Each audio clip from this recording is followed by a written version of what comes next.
We'll start her off. Boy on your Yeah. side. All right, we'll start off with the first question. What are the key factors you consider when determining the list price for a property? Great question. Should I start? Yeah. if you want to. Yeah. So, I always look at comps sold. I really try to narrow that right down, to, the closest, area possible for the listing. A couple other things, I look at, obviously you want to do comps, sold that are same or similar to the property, right? So I try to get very, hyper focused on that. Then I look at the actual condition of the property, any upgrades that are made to the property, any things that might not align with the comps, I make adjustments to. And then lastly, I kind of look at location. It's not really a big factor for me, but if I'm not finding a ton of comps, then I go out a little bit farther. Yeah, that's what I look at. That's good. Anything to add? Yeah, she mentioned a bunch. I think inventory level, like if I am listing a home up in Chisholm, it's very different, because I might be the only home Yeah. like that's active in the whole town. So that can change a little bit compared to listing a home down here. So, yeah. So what are your factors when doing that? So in Chisholm, if there's, say, the last property sold was 6 months ago. Yeah, well, I know that makes it extra tough, because then you almost have to bring your comps back so far, right? Or like, and same thing, like the location updates, trying to make it stand out, because you know there's gonna be buyers. So you know you're gonna be a hot commodity, it's just the pricing wise of it, you know? I've only had one listing up there, so I'm still kind of learning, but different than down here. Oh, yeah. Jeff? So, I take, basically what these guys are doing, but for the MLS, I actually, instead of going just by like the city, I use that map function. And then I draw out in that area, and then I download in, I set my criteria, right? Single family, all that criteria, and then draw that map, and then I download that data into a spreadsheet. Okay. I do have a little Zoom video that I did for Wendy. I can publish that out on Facebook. And so Great. that- Yeah. But I put that out there. I use that for a lot of things, because it's easy. I always bring on my listing reports, shows everything and it's quick, right? So say I've got a number of things that are within a certain range, then I go to the showing time report, and it's called activity on comparables report. And then that will break down how many showings are at a particular price range. So you can break it down by 10,000, 25,000, 50,000. So if I'm looking, I'm saying, should we go 375 or 400? I can actually look at that and go, well, if I get 400, they're getting 8 showings per listing. But if I did 375, that might be 12 showings per listing. Or sometimes it's actually the opposite. If I go 400, that might actually be better, and I'm getting 10 or 12 at 400, and 375 is only getting 8. So maybe we should go 400. So That's cool. it's really kind of, and then we'll say, I do play with numbers are numbers, right? No. So I actually bring that showing activity report with me on the listing appointment, kind of make it where I think it's best, but then I can show them the data. Listen, if we're at 375, that's 8.7 showings per listing. If we went up to 400, well, that might be, 4 showings per listing. So 375 is really where it should be. Does that also then show you days on market, like how quickly that sell? Well, so days on market would be out of that MLS download that I do. Right. So look at days on market through that. The activity one doesn't show the the MLS download I'm using is very focused, right? Right. On a small area.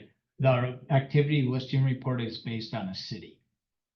Okay, It's the full city. You can't go any smaller than a Okay, city gotcha. on that. I'm gonna ask Kathy that, you said you adjust the adjustments for comps. How do you, do certain adjustments? Say if, you're listing a place that has something extra that the other comps don't have, how do you adjust to those comps? so, well, I really try to really focus it in on same and similar, right? Like I was saying, like Yeah. 3 bedrooms, 2 bath, right? And if we're not able to find, if I'm not really finding that, and I'm finding more 4 bedrooms, I will adjust $10,000 per bedroom. Perfect. I'll adjust about depending on the baths. Now, you got a half bath, you gotta really start looking at the data, right? I mean, you can't just go, oh, well, there's 3 bathrooms in here, sometimes, I mean, like, I've been in some showings lately where the bathroom is in the lower level, it's a toilet and a shower, you know what I mean? So really digging deep into what that comp looks like, but for a bathroom, I'll do anywhere from, $3,000 adjustment to 5, if it's a full bath. Or 7, I guess. So I will make those adjustments, so that ultimately at the end, when I go and I provide the market analysis to the sellers, they see those adjustments. And, we get a realistic picture of what they could sell for. Well, that sounds good. That makes sense. Next question is, Oh, Kelly has a question. oh, Kelly, She has sorry, a voice. where is she at? Okay, so this actually, in the whole like pricing conversation, and Jeff, you made me think of it when you were talking about like the volume of showings in different price points.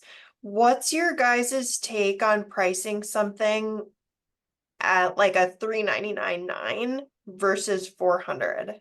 And have you noticed that there's a big difference between those? I've found that if I kind of price in 25s, doesn't have to be exactly like that, but at least then if someone's looking and they say their max is 4, but I'm listed at 405, then I'm missing all those people that, you know what I mean? So I try to go a little under. That makes sense, depending on the listing, but I like to be able to, multiple people can see it then, depending on their criteria. I'd agree with that. So 399 versus 400, truthfully, I don't think makes much difference because 400's a kind of a cutoff. Yeah. I would do 400 instead of 401 or 402 because feeds are not usually set up for 399.9. Mhm. It is Well, 400. Because yeah. it cuts off right at 400, because I'll add to that, because when you're going by 25s or whatever too, it's, people have their max at 400, and some people might have their minimum at 400, so you're getting 2 of those price points. So, I mean, I do play it a little bit, some 395, 8 or 6, you know what I mean? But usually, I don't believe it's a big deal. Does that answer your question, Kelly? Yeah, thank you. all right, question number 2 is, how do you typically approach marketing a new listing to attract potential buyers? Well. Go ahead. I can start, so, of course I do kind of all these open house. Usually, sometimes, coming soon as possible, like it's nice to have it on like Tuesday, if it's a Friday, go live, getting that out there early enough. Great pictures to me are everything. I spend a lot of money on pictures, points of interest, aerial pictures, video tours, floor plans, full package. I mean, and then label your pictures because people don't know where they are in your pictures. If it's a bedroom, they go, is this bedroom on the main floor, upstairs, down? Just say where it is. Your people get confused. So floor plans, I do send out a seller questionnaire, and I have them fill out, I'll say the example, I just got off the phone with somebody, they want to list their house. You're gonna fill out a seller questionnaire, very first thing. And they tell me what they like best about their home, what they like living there, 5, things, whatever. A new thing that my daughter-in-law did, which I thought was genius. She actually, when I sold her house, instead of, it's like the reverse love letter. She wrote a letter and put it out on the house. This is why I love this house. And left it out during showings. I thought that was, Yeah. people love that. I got a lot of comments back on that. I actually do this for inside the house. Oh, yeah. I put every update. If the furnace is new, I make sure they know furnace is new quartz, new bathroom, what year it was done, because if that's the feature, there should be a sign out there that says, not just, and I put the list out there and that type of thing, but definitely, those types of things. And I think that's it. I don't do a whole lot of door knocking. Well, I do. Yeah. I like to door knock. I like to go and invite the neighbors to, I like to let them know that we're coming on the market. I generally don't, door knock until I have the property coming soon or active.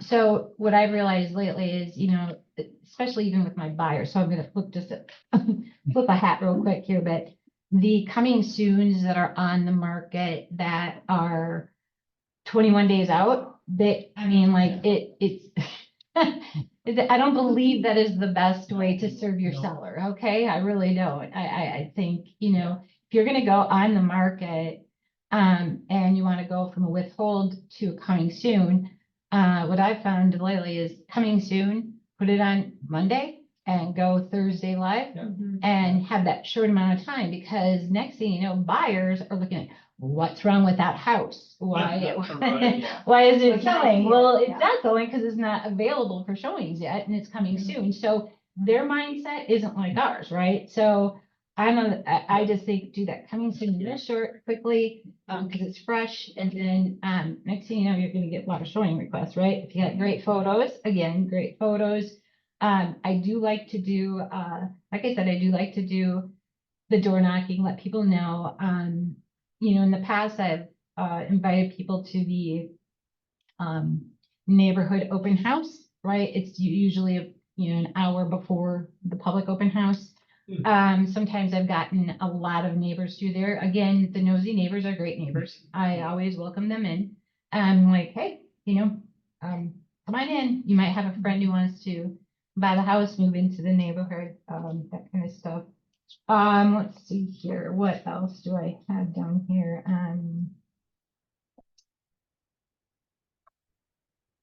Yeah, I think that's, obviously social media, and I'm a whiz at that. I will say though that, and this might address another question too later on, but having your lender partners and your other partners, share your posts has been a really good, really good response too. So, because they work with a lot of different agents, right? And they have a lot of different buyers. So to have them share it, I always say, hey, I'm having an open house. Do you mind sharing my post? So. Yeah. I do postcards. I try to, and in Command, it's nice, you can schedule it, so like, they're supposed to arrive on the day you go live. So that's nice, so that I'm not promoting it before. I do that. Some door knocking, I should do some more of that. Open houses, but I don't do my open house the first weekend it's live. I normally do the next weekend. Do I really know why I do that? No, but I think for whatever reason, I think the people that really want to be there with an agent should get their private time that first weekend with their agent there. And then if it doesn't go that first weekend, then I'll do an open the next. And yeah, like your sign in the yard, I sent emails out to my whole database. I have seen some people where maybe I heard this in a different panel, that once it's sold, they like send a letter to the neighborhood and everyone like a welcome home thing to the new buyers. I've seen people do that. But yeah, nothing too crazy. Unless that sounded crazy, I don't know. Totally crazy. No, that's good.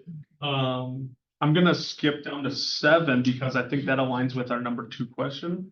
It says, can you provide examples of how you tailor your marketing approach for different types of properties? Hmm. So if that's okay, do you want me to do that or do you want to go to number Yeah, 3? That's fine. Sounds good. Do you want me, I'll read that again. So it says, can you provide examples of how you tailor your marketing approach for different types of properties, whether it's residential, commercial, luxury, acreage properties, anything like that? Hate to say it.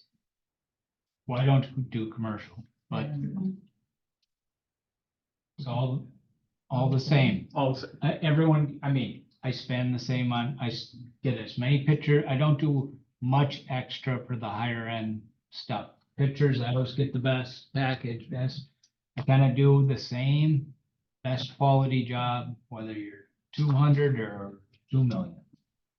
Do you target like, I mean, I know you say the same, but like, do you target different groups of people with listings? Like, if it's land, are you targeting a different group of people than if it's like a residential suburban type of place? I guess anybody. can. Probably, yeah, because I just put it on ML. I mean, I don't do much other than, I shouldn't say much, that's a lot, right? But I mean, I don't, So what you're saying is if it's like your systems are truly in place to kind of same. cover all of treat 'em it, all. and yeah, right. Yeah.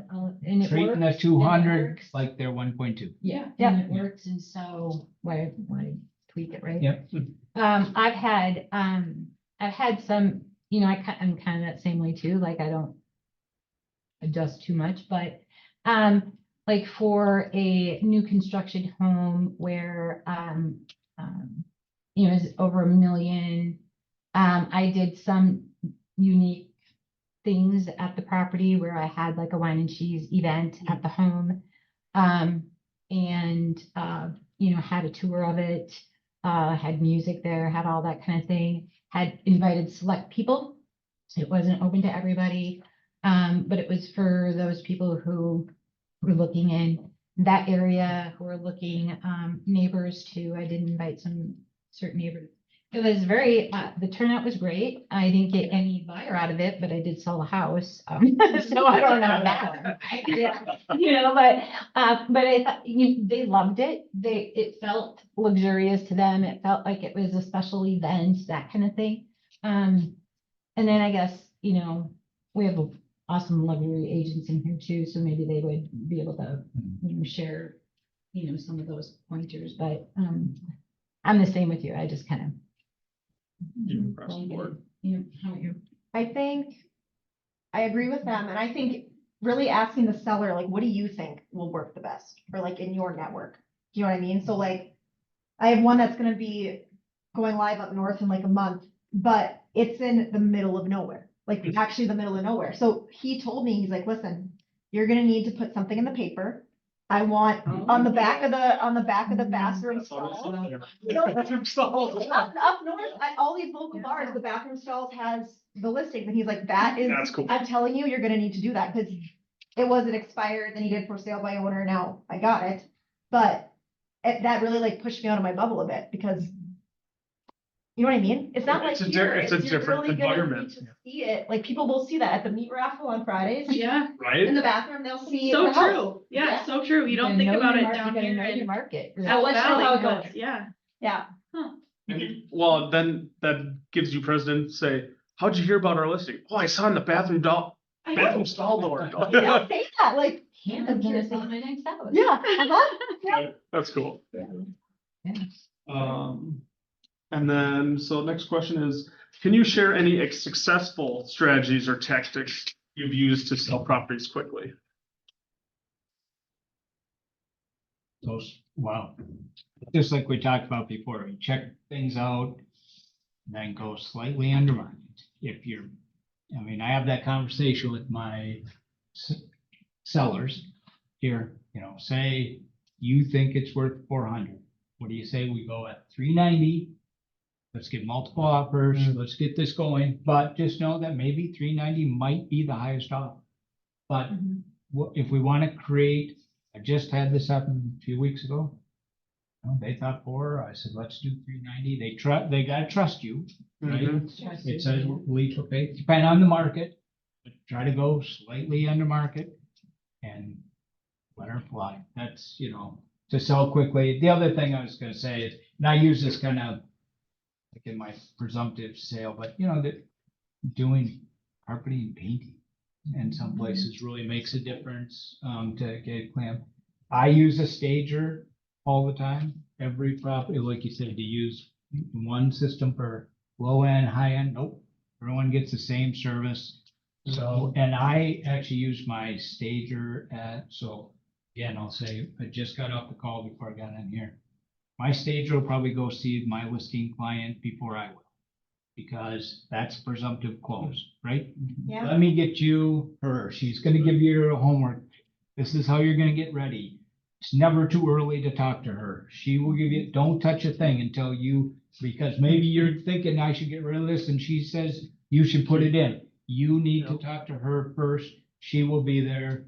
And then, who's not gonna use you after you send a stager out? And then do you do that, you send your stager before you get it signed? Or gets, I know we're supposed to have agency and Yeah. but yeah, like I say, got off the call. Had it not been this, my next call is to my stager to call this person, 2 things, sell her questionnaire. And get her out there. Jeff, do you pay the stager or does your client pay for it? I pay for it. What if it needs furniture? Do you pay for that also? I did once. Never again. Learning opportunity. It was worth it. It was worth it. No, it was, in that case, it was worth it. They didn't want to do it but yes. No, they generally will pay for it. I generally don't have a problem selling an empty house. This one was, it was well worth it this time. It was very effective, but Oh, gladly. depends on the situation. I was gonna say, could you share with us how much that costs to stage that vacant home? Sure, I think it's usually around 3,000, 3,500, depending on the house, for a 60-day contract, and they'll bring it. I think I had main floor staged. I will tell you, it was Ally Engren in their office here. She did Oh, a yeah. fantastic job. She does. And yeah, she staged the main floor, the master, in the master bedroom. Made all the difference. Do you mind Yeah. asking how much is it for her to go over to a home that somebody's currently living in and just like give recommendations of like, So that's somebody different. So stager, right? Staging, there's staging furniture, right? That's Ally, but I use this gal named Katya, and she $300 for that, for her to, and she gives a report and pictures. Here's the picture, this is what you do. We worked on that report together, and say, this is how I want this, and she does it that way. So that's very. And I think, so piggyback on what you were saying, Jeff, is that condition, for me, that is one strategy. And it is to make sure the house is, the paint is, looking good. If they painted it a year ago, I'm not gonna make them repaint it, you know what I mean? Right, But you get my drift, right? Like, carpet, if it looks bad, and they don't want to replace it, then you look at opportunities for like an allowance, right? Those kinds of things. Also, I think another piece too is, the availability of showings. So when we get ready to go on the market, I'll say to the seller, listen, you might want to plan to leave for the weekend. You might want to plan to leave for the weekend, or, go stay at your in-laws or wherever, because I want to make it so easy to have buyers come in and out of your home and not create a disruption in your daily life, so that we can get this sold quickly. And that really, I think, is a really good strategy. Just having them out. And And you know, here's the thing, you hired me to get your home sold quickly. So here's a couple things that you're gonna have to do. You know, and it depends on obviously the price point, things like that, but, if you are going and you're looking, to get into a property to show a buyer and the seller has blocked out certain amount of time and blocked out for obvious reasons, you start, that buyer starts to get next, right? Mm-hmm. So, yeah, that's what I do. Yeah, making it as easy as possible for the buyers. Yeah. Exposure. I tell my sellers to shout it from the rooftops, like when I give them the green light, I'm like, go, tell everyone you know, share on Facebook, tell all your friends. They've even like, I had one group of sellers, they like held a little party, like our home, like just with their like neighborhood, 'cause they were so close with their neighbors. They're like, hey, our house is for sale, come look at it. I make sure it's very clean. Maybe that's a me thing, but I want it spotless. And that's something that what'd you say? Windows. Yeah. And I've like, Windows, yeah. I love the progression of listing a home. Like, I don't know, it just gets me going, like the beginning to the end.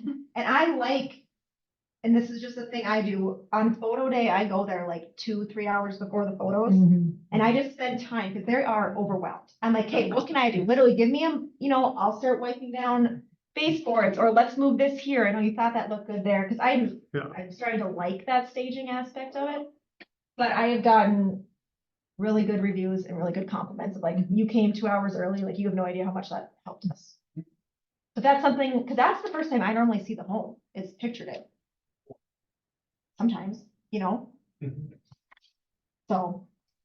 I'll hit on that too. I do that as well. If I'm available for a picture day, I try and show up at least an hour earlier. And I've had a client, one of my most recent closings, you get there, it's like, the photographer is coming in 1 hour. I know, yeah. You have an hour and a half, 2 hours worth of work to do. So, and that sets us up as listing agents as like, we're going above and beyond. So, and that's another thing that they can share with their friends and family. So, yeah, I've done it a bunch of times where it's like, let's remove this wastebasket out of the bathroom. Let's minimize everything. So. That's also what I use my stager for when you were mentioning about telling them what to put in paint. Stager tells them that. Yeah. She gets to be the heavy, That gets. and she gets, and then I reinforce it later on, but if they're like, oh, I love this lime green, whatever. You may love it, but we're looking for broadest appeal, Exactly. Number 4 is, in your experience, what are the most common challenges sellers face during the listing process? And how do you help them overcome these challenges? That they're stressed, I'd say, just like the stress. I'm trying to be the calm, cool, collected agent that's gonna keep everyone sane. I just like let them know I'm on your team, even if I have unfortunate news to bring to you. I'm on your team. We're gonna figure this out. I think just trying to be really assure them and let them know that they feel heard and their feelings are valid, but we got this. So. Yeah, I'd agree. There's a lot of stress that they don't know. Some of them, I mean, this might be their first sale, right? So they really don't know the process. So I'm always in mindset, it's like, I always say, okay, well, this is what's gonna happen next, and here's what's gonna happen next. And so I get in these steps, right? And then I give them a call. Okay, so just want to remind you that on, Wednesday, we're having the photos, and I will be out there at whatever time, right? And I want to let you know, right? Like, so it's just reminding them and preparing them for what's next, I think has been a really good way to help calm their nerves a little bit. I think too, another thing right now is that, people think, well, I think sellers always have felt this way, but they really do know, they believe their home is worth more. And so it's about helping them understand that, this is where the market is, and this is what your home is, how you can sell it, right? I have taken sellers to other comps. I've met them at the property and said, okay, we're gonna be in here 10 minutes, and then we're gonna go to the next one in 10 minutes. And then we're gonna reconvene at your house, and then we're gonna talk about why your home is worth more than those two homes. It works really well. That's good. That's really. Especially when, you know, with that, when you have a husband and wife or a couple that one is really adamant that it's worth way more and the other is like, I don't care, I just want to get it decluttered, you know, that kind of stuff, right? Because decluttering is also another big piece. But it's a good exercise for them. I have one now that is just really adamant. So I'm like, okay, well, when we're ready to go, we're gonna go see the comps because it's gonna show you really where we're at, right? And so then his wife is just looking at me rolling her eyes, but it's gonna be a great experience, you know, for them and bring it to reality, right? The decluttering piece, I think, is one thing that, you know, I always have them on a plan and say, closets need to be opened and not have stuff fall out, you know, get all your personal stuff done. This is kind of what it looks like. I'll give them an example of how, you know, a property was decluttered, before and after pictures, share that with them. And then I get them on a schedule and I'm tight with that schedule. Are you done with this? Are you done with this? Are you done with this? And so that I think has helped them too, because sometimes they don't even know where to start. So they're looking for us for that guidance.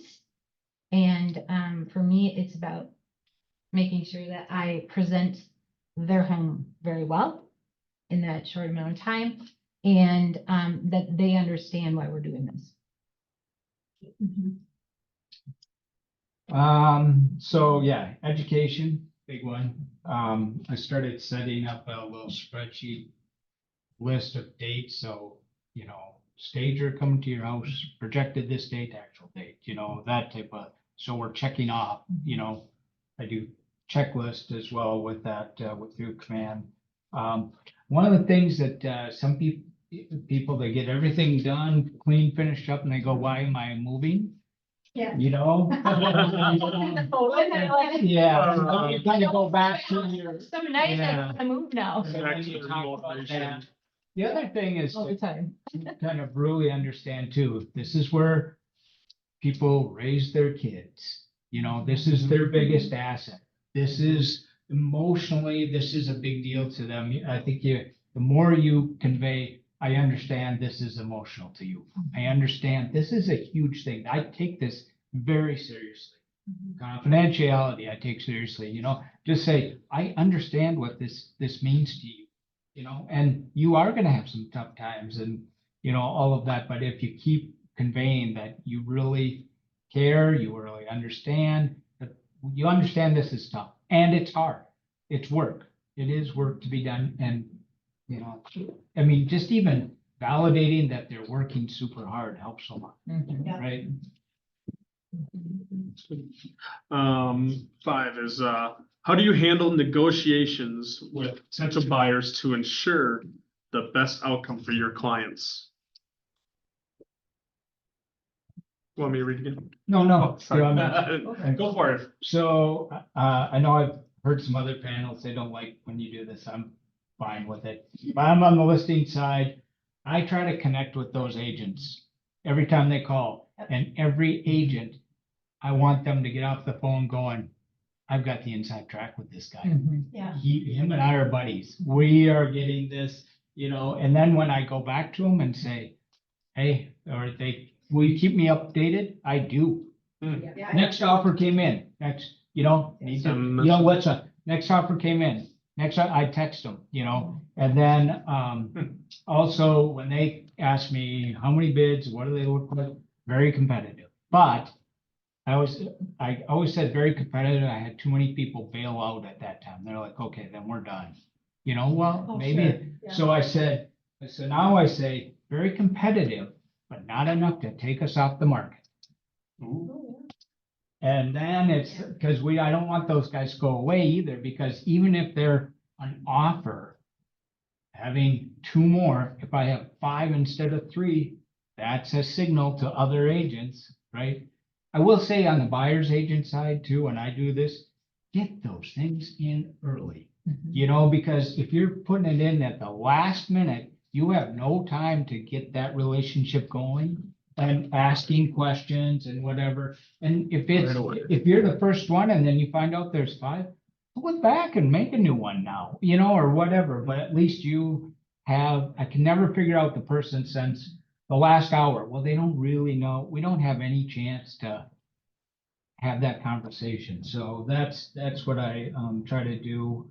I also say, if they're the winning offer, I always tell them, you're the winning offer, but you were really, that next one is really close behind you. Send that signal that That's if you cool. guys bail, somebody's right there waiting to buy this house. Mhm. So I want them to, your clients are very lucky they got this place, and B, if you, go the other way, there's somebody right behind you. And so they're not, sending that message more because of inspections and that type of thing. Yeah, and I totally agree with everything you just said. It's, communication is so important, right? I always, before we go live on the market, I'll say to my sellers, okay, let's talk about what is the most important, like, we're going live tomorrow or whatever day, right? We're going live. What is the most important thing to you while I negotiate on your behalf? Like, is it closing? Like, when do you, obviously if I'm selling them a property, I know closing date is going to be important. We're going to communicate all that kind of stuff. And then I just am like, okay, so there are going to be a lot of agents calling and asking, and more common than not, I'm getting the calls, hey, if we submit the offer on your listing, can you tell us before I write, if we write it for this, are we going to be competitive, right? And so competitive is competitive, right? I know a lot of buyers agents want to get really down to it, and I don't blame them, right? I mean, there are multiple offers right now. It's great. I say, good try. Yeah. Yeah, I'm like, hey, don't blame them for asking.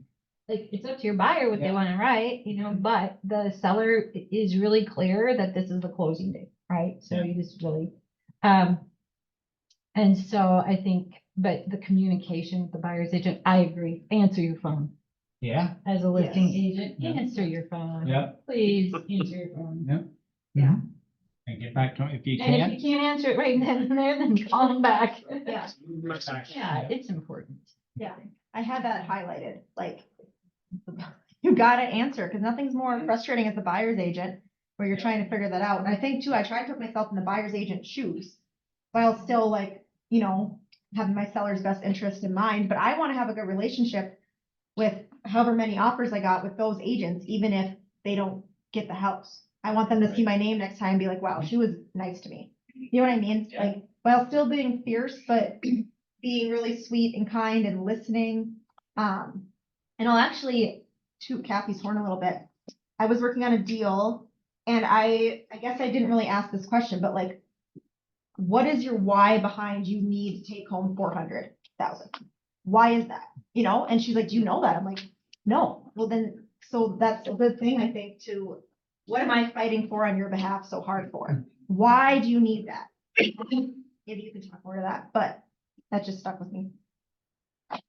So, yeah, so Hannah's example was when we were out at family reunion, she was negotiating on a listing, right? And Mhm. so her sellers were like, this is gonna be the best offer ever. And I said, well, it's not necessarily the case. Another one could come in. And so we were kind of working through that. But this particular seller was very clear that they had to net 400, just had to. And that's where Hannah's mind was like, they have to net 400. I'm like, okay, why? Did you ask why? What, like, okay, so Mr. and Mrs. Seller, I hear you say 400. Tell me more about that. What does that mean? Can you explain to me why that 400 is so important? Because as I'm going forward in negotiating on your behalf, I have to keep that in perspective and I have to understand it. Why I'm advocating for that, right? So, and I think so when we got to that point and I asked Hannah to figure out the why behind it, then guess what they said? It's just a number. Right? So, and I'm, You're Trusting on this side, I'm like, you gotta get it. have it. Yeah, it's like, oh no, Yeah. it's not gonna work, but So these are the questions you ask up front, right? These are Asking the questions more- you start to Yeah. get a little bit more in depth with.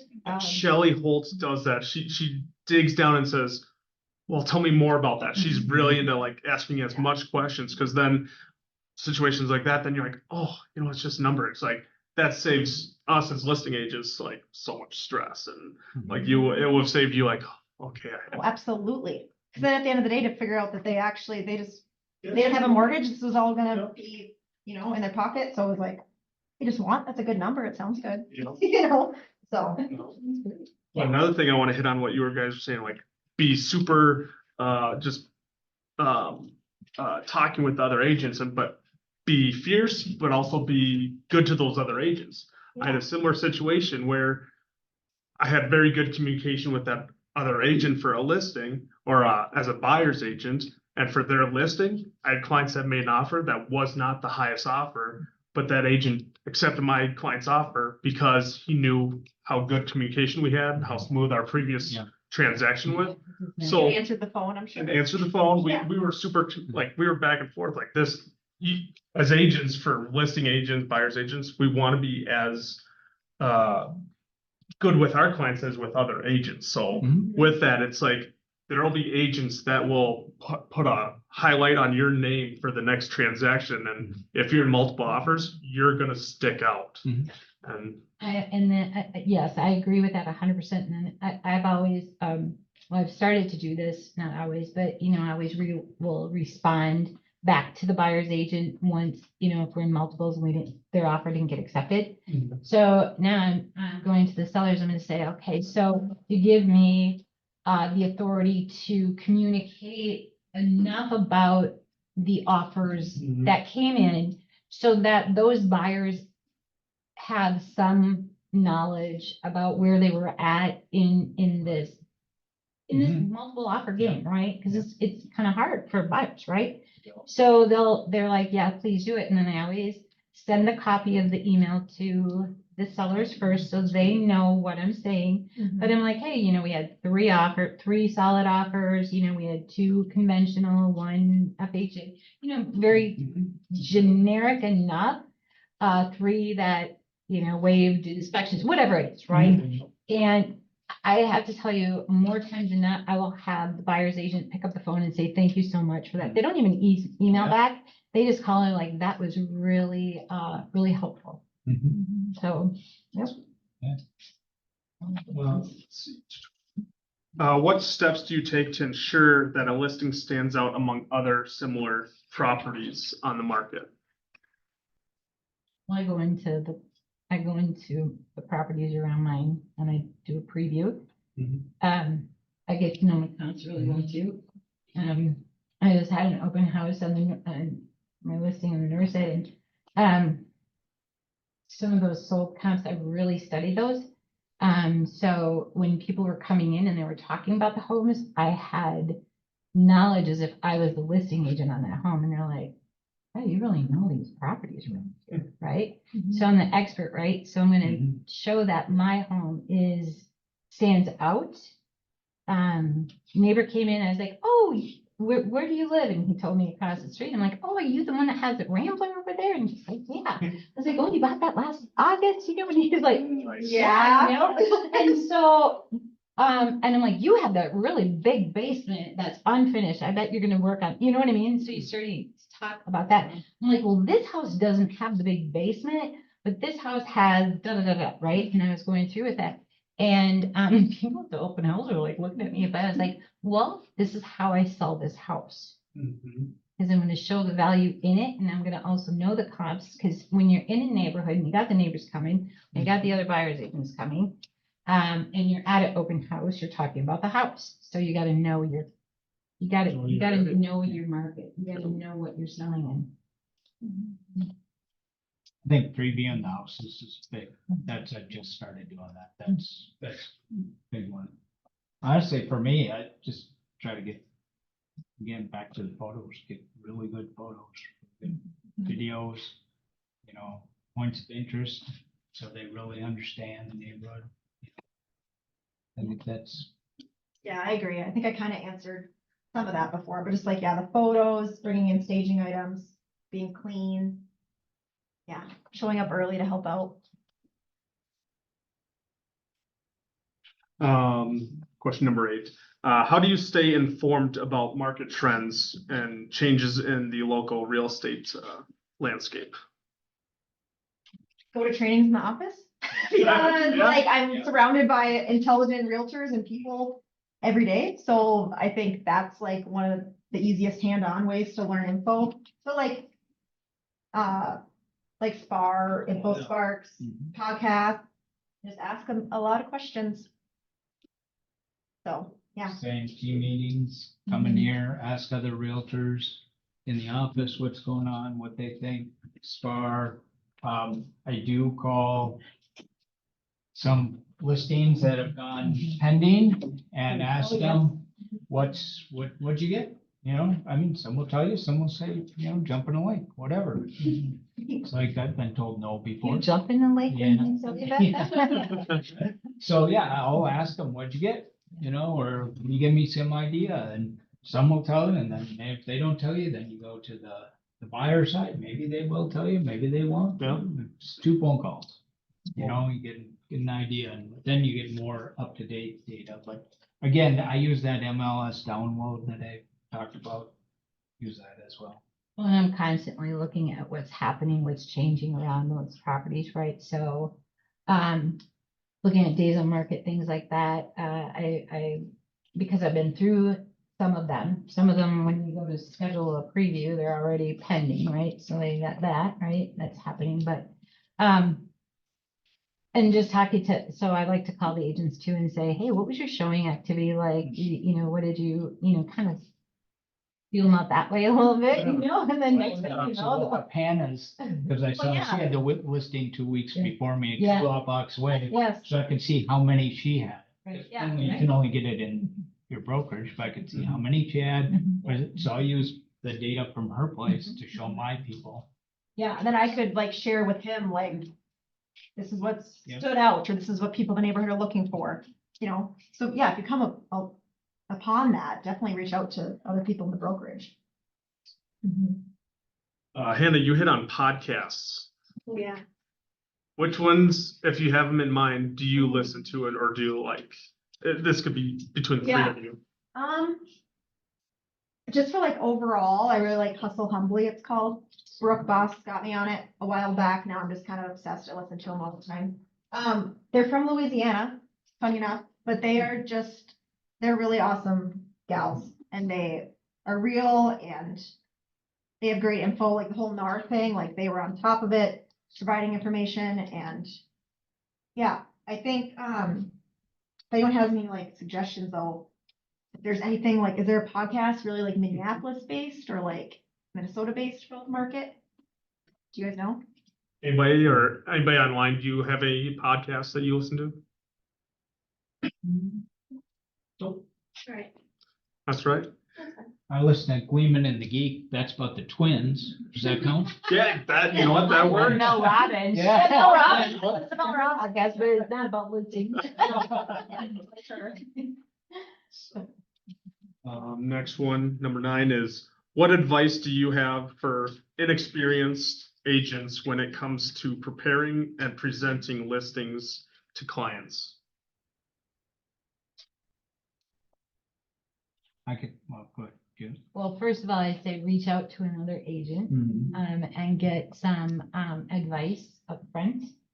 I think this office is full of people who want, to help. And so please do that. I think that's the most important. Know your market. But here's the thing, going in your first listing appointment or maybe your second, none of us knew how to do this on the first listing. And we've been kind of hunting, right? We do things differently, my one thing is that, I joke about this, but I'm like, I always send, hey, I'm really sorry that I screwed, that I did all this kind of stuff on your first listing, because, you just don't like, you got to get through it, but ask people, get the help from people. My first seller, we had a buyer that, decided to buy a BMW during the process of purchasing a home. So the joke is, hey, so you're gonna live in your BMW versus your house, right? But my seller couldn't quite understand it, and that's why I keep saying, oh my gosh, this was my first listing too, and I was like, oh. So and also give yourself grace, right? Give yourself grace, but reach out, Oh, that's reach good. out. That's the biggest thing. I like that one too, because I remember my first listing presentation. That's when I had a coach at that point, and she called me about an hour before my listing presentation. It was at our office actually that was kitty corner from here, and I was like speechless. I'm like, I don't know what I'm gonna say, and she's like, I'll be there in 30 minutes. I'll help you out. So if any new agents that, like you said, ask for help, honestly, ask for help for another agent if they're available and they could help you with your presentation with your new client, potential clients. That honestly saved my ass in real estate. And that's why I'm in real estate still. And it's about this, it's helping out. So And it's, if you don't know the answer, it's okay to say you don't know the answer, Yeah. come back and get it for them, but trust is number one. You gotta have your sellers trusting you, that you'll find the information for them and that you'll get back to them, those kinds of things, yeah. always ask. If you don't know anything, just ask and all of us will help. Jeff? Well, I was gonna say, I mentioned a couple times, I use a seller questionnaire, so like I said, just got off the phone, stager, seller questionnaire. And on that seller questionnaire, I say, rank from 1 to 5, how you feel about X, whatever, broker commission, sale price, moving, negotiation, whatever. So if they rank, negotiations as 5, then I know I should be talking about negotiations when we get to the meeting. Or if they, whatever, just certain things that like, broker, commission. If they list that as a 1, we're not talking about it. I'm showing it to them on the net sheet, but why bring that up? It's not a problem for them. So I try to get a good sense of what is happening in their mind before I even get there. And then just listing, why are you moving? Why is this important? Where are you going? What's happening? How can I make this process better? Those types of things. Try to, go through that. Let's see, what else do I have here? Oh, we talked about this a little bit before, but presumptive sale, or I think of my old life. I used to work with a lot of Bank of America, Wells Fargo, some of the largest corporations in the country. And I'm a guy from North Branch. She's Twin City, I'm North Branch. That's sitting in New York in these giant, beautiful office. And I'm thinking, when are they gonna ask me to leave? Right? Because I'm a guy from North Branch. I shouldn't be here. But if you just go in confident, that will help as much as anything. I mean, you aren't confident. I mean, there's no way you're going in. I still am not 100% confident, but you give that air. That's what they want to see. We'll take care of this. I think that's as much as anything. One lady just said she was all freaked out about something, and then I said, "Don't worry, we will take care of this. I will take care of this one way or another." I said, "It'll get done to your satisfaction." She just said, "It's so good to hear your voice." She goes, "I'm so Yeah. calm now, and if that's the message, it's that confidence. We will take care of this. Don't worry, and give that confidence. That's what people will be drawn to when you're, and again, presumptive sale, like send the stager. Things, okay, when we go for sale, this is what we're doing. Not if you pick me. Yeah. When we go for sale, the deal's done. We're already on to the next step. Yeah, I think, as I've said before, just like go in, be yourself, be confident, try to take their guard down when you walk in, be very casual. I've had people offer me beers, want to stay for dinner, like, that's what I want though. I want them to be like, oh, you can just sit there, it's fine. I'll show you the house after we talk, like, that's what I want, that kind of relationship. And kind of where you said, like, or maybe you said your first seller, like, I call them often, I'm like, thank you for being on my team for my first sale, because I've learned so much since you, and if I could redo it, I would, but I'm like, wow, I could have done that way better, but I think it's just like reminding them, like, you trusted me at the very beginning and I appreciate that. And like those Loom videos Hannah does, I do that with like all my listing documents. So then it's, I go through it, you can like highlight and use the little red arrow and stuff. So then it's recorded and I send it to them, let them review it, and then we do a phone call right before they sign it. I think then that's kind of CYA, of like I talked about all this and now it's recorded. Yeah. Trent Zimmer does that too. Oh, Something sure. similar, like Yeah. over the forms and then sends it to them, so it doesn't take an hour long of forms, but like Mhm. while you're there or something. And then I think just let them talk. Just let them talk, because ask more questions and let them tell you how much they love the house or hate it or whatever. Do you have anyone review your videos before you, I mean, I'm thinking more, I'm like, oh no, sure. are we breaking any, I mean, am I presenting it properly? I mean, do I want that out there Sure. just to review?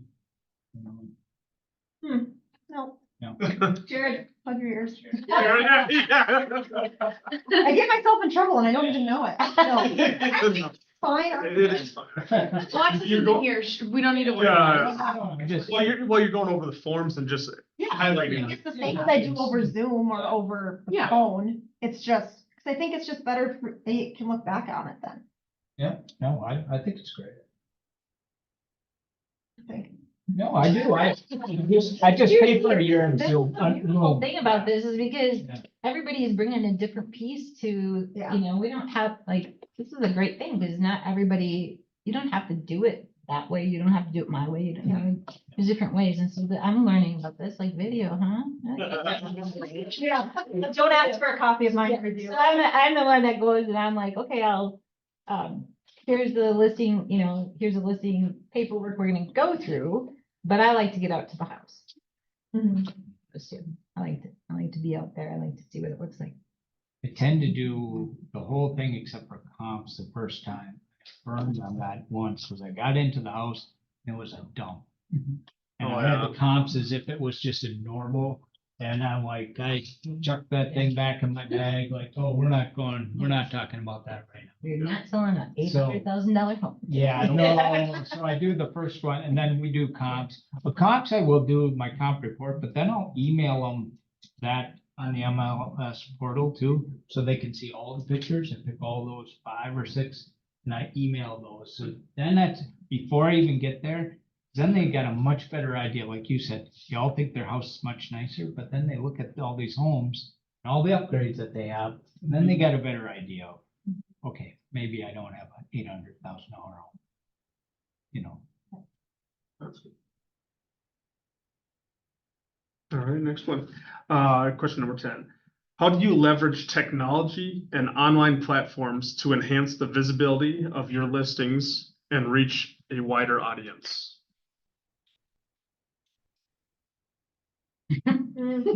I just, Hannah. Hannah, you can go first. Hannah.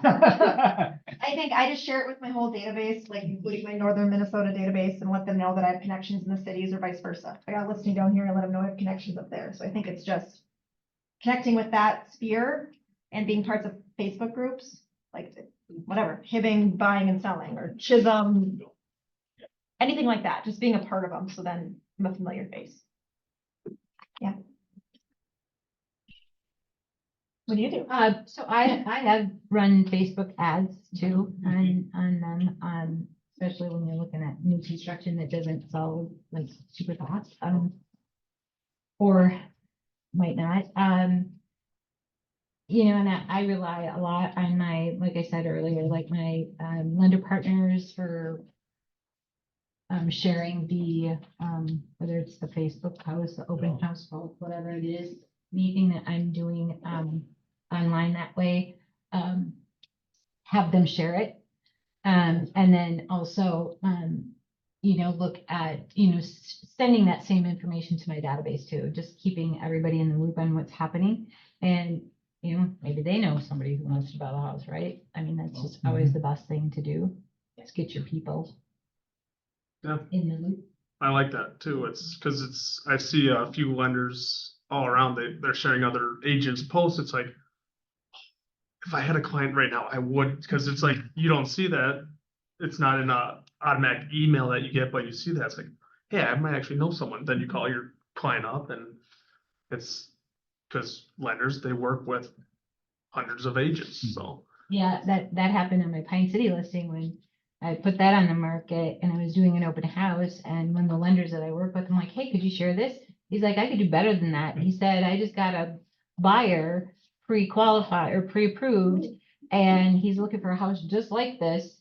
And the kid came up to the open house and, yeah, an agent, but I Yeah. mean, we sold the Well, house in, yeah. you know, short amount of time because, you know, that lender's like, I got something better, you know?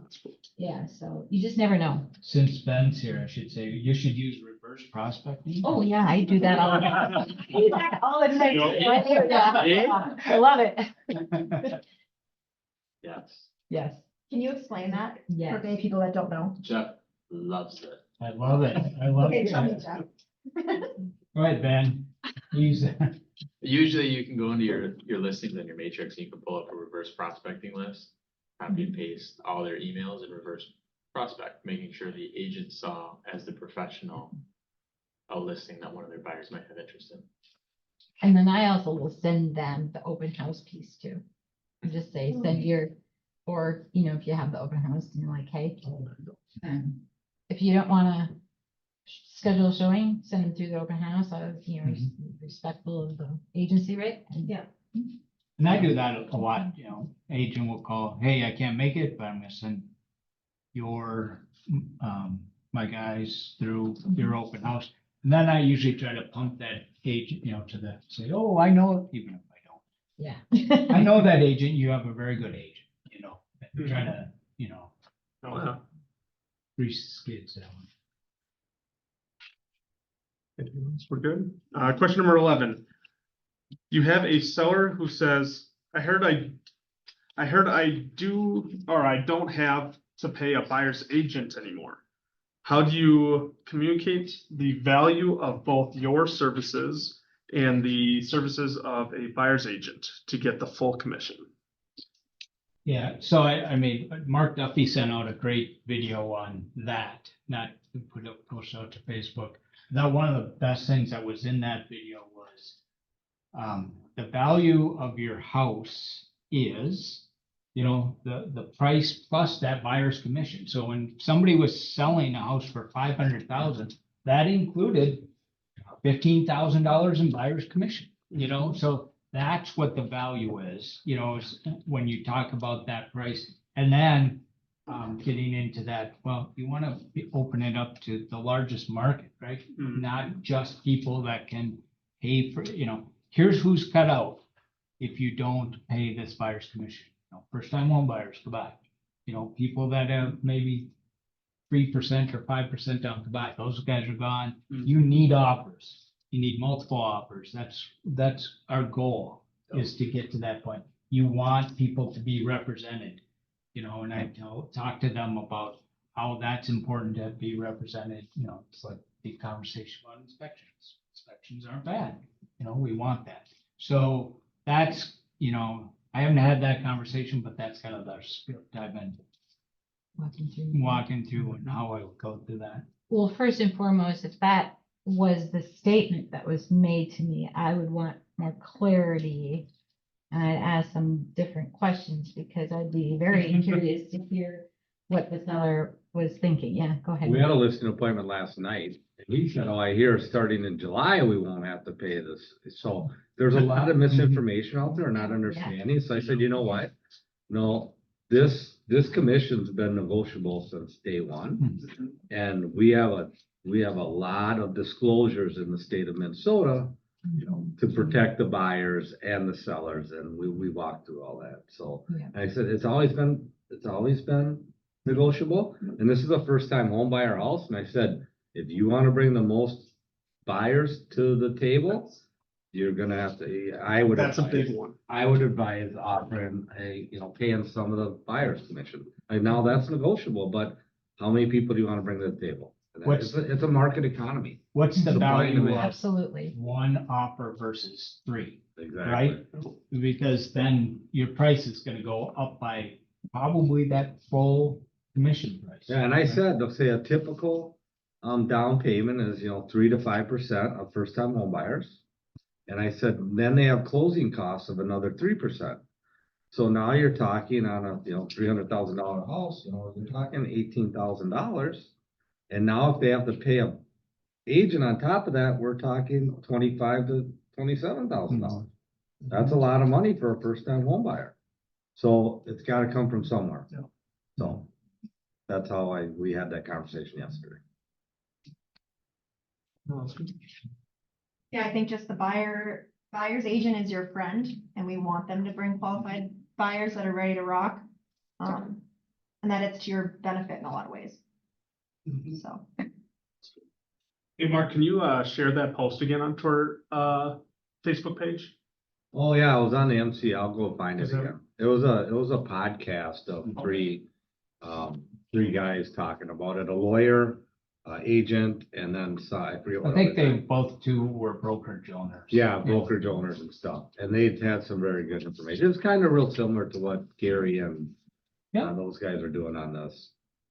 The one guy was an attorney for the California MLS, right? Yes, Mhm. yeah, And so he was well versed on what was going on. It was very good. yeah, I'll dig that up. Thank you. Yeah, just like we were talking about today in our ALC meeting, our office is really pushing to talk about this situation, and there's other brokerages around that aren't talking about or rarely talking about it, but as much as we can talk about it with our agents and get us more informed, that's. In the listing Stands appointment out. we had last week, we actually had the buyer say, or the seller say, I guess you get what you pay for. After our discussion, I said, you're exactly right. Yep. So we kind of had a conversation around that, so. Good. Very good, Yeah. very true. Mhm. Last question we have today is, do you send out a pre-listing packet? And what does that look like? I know, well, great question, because I'm looking at Ben, and during that family Yeah, look at reunion, that. I was talking to him about this. I'm like, I gotta get a idea of your pre-list packet. I have a document that I email, so I don't, I'm not doing it at a higher level. I do, like, I know that there are certain agents who will have it delivered to the home, which I think is awesome. Just have to focus on getting that done, but yeah, so I have questions like, a lot of the questions that we have gone through here, includes like, what updates have you done? How much do you owe? Do you have any, have you had any work done where, you might have, a lien against your property? I mean, it does kind of go into all those things, right? Because if they don't know, it's a great opportunity to ask them or to answer the questions or help educate them about that. What they like about their house. I mean, I don't get really emotionally in on this one. I really want to know the facts of it. I want to know I want to know their utilities, those kinds of things. So it is a document that I email out, and I do ask that they fill it out. And then have it back to me by the time I'm gonna come out and meet with them. And I always do that in a short amount of time. Look at this tonight and give it to me, so I can be out there tomorrow afternoon. I always send mine, it says, that's my seller questionnaire, and I say, this will greatly reduce our meeting time. As incentive.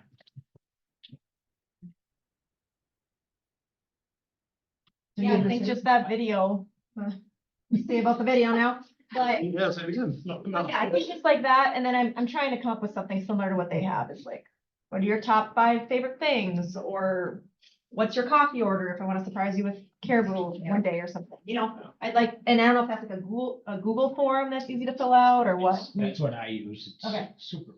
Yeah. All right. And there's really great resources in Command, like in Oh, yeah. so you can use some of those templates, or Still mine. maybe not Command, is it the other one where we have all the tools? Yeah. So, yeah, because there's a great pre-list packet. in there. What's yours like? I know he's not leaving. That's fine. No, on yeah. Yeah, I think it would be great for you to share, Ben, if you don't mind. Come up front. I I'm joking. Stay there. Yeah, it's 25 pages. It highlights my marketing program. It highlights why I'm the best agent for them. And you have it delivered. It's a booklet. Like in the mail? It's binded. It's got a clear cover and a back Seeing it, flat it's cover. fancy. Yeah. I deliver it with a home information sheet. Mhm. And that lists off the areas of concern on a rate from 1 to 5. Mhm. And then I write, it's in a yellow manila packet, and I write on the front, handwritten, why I'm confident that I'm the agent for them. Excited to see you tomorrow. Something in regards to that. And I have it delivered to their door. That it? You deliver. Oh, I use a courier service, so Street Fleet is who I use. Recommend ordering before 10 AM because otherwise it's very expensive. You can have Uber deliver these too, I think. I think so, I yeah. think you can have Uber delivered. Wow. high school kid too, maybe. Yeah, I think my brother, he's like, Any questions in the audience or people online?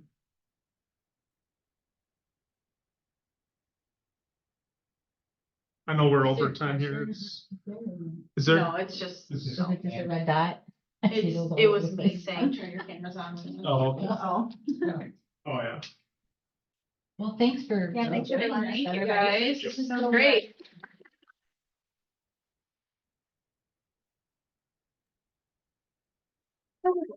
So cute. For filling in. Yeah, thank you, Jeff. That's Lisa. Thanks, guys.